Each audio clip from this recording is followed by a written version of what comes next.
palpite aí, a gente tá aqui na... A gente tá subindo o Morro Mussorno, vou mostrar pra vocês aqui no mapa.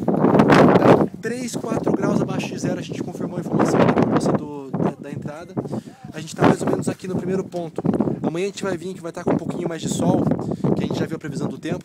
A gente vai subir de teleférico aqui e vai subir aqui. Nessa região toda aqui, é uma região cheia de gelo. Por mais que a gente esteja em alto verão aqui, ainda vai ter gelo aqui em cima. A gente não vai poder subir até o topo porque existem muitas fissuras aqui, porque o gelo é muito espesso.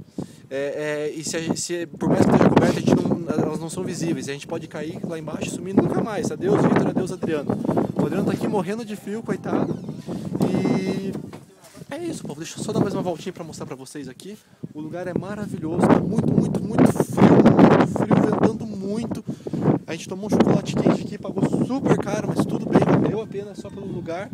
Amanhã a gente espera que a gente venha para cá, não esteja chovendo e não esteja com essa nuvem aqui em cima. Não sei se vocês conseguem ver lá em cima o teleférico.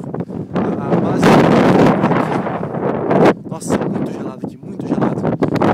E vamos ver se a gente consegue umas imagens melhores para vocês aqui amanhã. É isso, pessoal. Vou ficando por aqui. Amanhã tem mais. Um abraço, tudo de bom. Tchau, tchau.